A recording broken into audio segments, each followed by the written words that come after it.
ಊರಲ್ಲಿ ಸಿಕ್ಕಾಪಟ್ಟೆ ಮಳೆ. 10 ದಿನ ಆಯ್ತು, ನೆಟ್ವರ್ಕ್ ಇಲ್ಲ, ಕರೆಂಟ್ ಇಲ್ಲ. ಏನ್ ಕತೆನೋ ಅಂತ ರಾತ್ರಿ ನ್ಯೂಸ್ ಮುಗಿಸಿ 11 ಗಂಟೆಗೆ ತೀರ್ಥಹಳ್ಳಿ ಬಸ್ ಹತ್ತಿ ಬೆಳಗ್ಗೆ 7 ಗಂಟೆಗೆ ಬಸ್ ಇಳಿತಾ ಇದ್ದಂಗೆ ಮನೆಯಿಂದ ಗಾಡಿ ಬಂದಿತ್ತು. ಬಸ್ ಇಳಿದಲ್ಲಿಂದ ನಮ್ಮ ಮನೆಗೆ 15 ಕಿಲೋಮೀಟರ್. ದನಗಳಿಗೆ ಒಂದ್ ಮೂಟೆ ಹಿಂಡಿ ಹಾಕಿಸ್ಕೊಂಡು ಮಾಳೂರ್ ಸಾಹೇಬ್ರ ಹತ್ರ 1 kg ಮಟನ್ ತಗೊಂಡ್ ಹೊರಟ್ರೆ ರೋಡ್ ತುಂಬಾ ಮರಗಳೇ ಬಿದ್ದಿದ್ವು.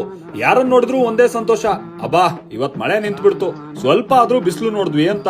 ಸಣ್ಣ ಸಣ್ಣ ಹೊಳೆ ಎಲ್ಲ ಎಲಡ್ಕೆ ಹಾಕಿದ್ ಕೆಂಪು ನಾಲ್ಗೆ ತರ ಕಂಡಾಗ್ಲೇ ಗೊತ್ತಾಗ್ತಿತ್ತು ಹೆಂಗ್ ಚಚ್ಚಿದೆ ಒಂದ್ ವಾರದಿಂದ ಮಳೆ ಅಂತ. ಮನೆ ತಲುಪ್ತಾ ಇದ್ದ ಹಾಗೆ ಮಳೆಲ್ ನೆಂದು ಒದ್ದೆಲ್ ಮುದ್ದೆ ಆಗಿದ್ದಂತ ನಮ್ ಮನೆ ನಾಯಿ ಕಂಡ್ವು. ನಮ್ ಕೊನೆ ನಾಗಪ್ಪಣ್ಣ ಅಂತೂ ಕಾಫಿ ಹೀರ್ತಾ ಅವ್ರ ಮನೆ ಅಂಗಳದಲ್ಲೇ ಜಲ ಎದ್ದಿದೆ ಅಂತ ಅಮ್ಮನ ಹತ್ರ ಕಂಪ್ಲೇಂಟ್ ಹೇಳ್ತಿದ್ದ. ತೋಟಕ್ಕೊಂದ್ ರೌಂಡ್ ಹೋಗೋಣ ಅಂತ ಹೊರಟ್ರೆ ಕಂಡಲ್ಲೆಲ್ಲ ಜಲ, ಎಲ್ ನೋಡಿದ್ರು ನೀರ್ ಬುಗು ಅಂತ ಭೂಮಿಯಿಂದ ಬರ್ತಿತ್ತು. ಅಳಬಿ ಗಿಳಬಿ ಎದ್ದವ ಅಂದ್ರೆ ಕಾಣ್ಲಿಲ್ಲ, ಏಡಿ ಗಿಡಿ ಇದಾವ ಅಂತ ಹುಡುಕಿದ್ರು ಸಿಗ್ಲಿಲ್ಲ. ಕೊನೆಗೆ ಮತ್ ಮನೆಗ್ ಬಂದ್ರೆ ನಾಗಪ್ಪಣ್ಣ ನಾಟಿ ಕೋಳಿ ಕುಯ್ಯೋ ಮೊದ್ಲೇ ಕಣ್ಣಲ್ಲೇ ರುಚಿ ಹೀರ್ತಿದ್ದ. ಬಿಸ್ಲು ಕಂಡ್ ಖುಷಿಗೆ ಕೋಳಿ ಕುಯ್ದಿದ್ದು ಆಯ್ತು. ಹಂಗೋ ಹಿಂಗೋ ಓಡಾಡ್ಕೊಂಡು ನಮ್ ರವಿ ಮುದ್ದಿ ಅವ್ರು ಬರ್ದಿದ್ದ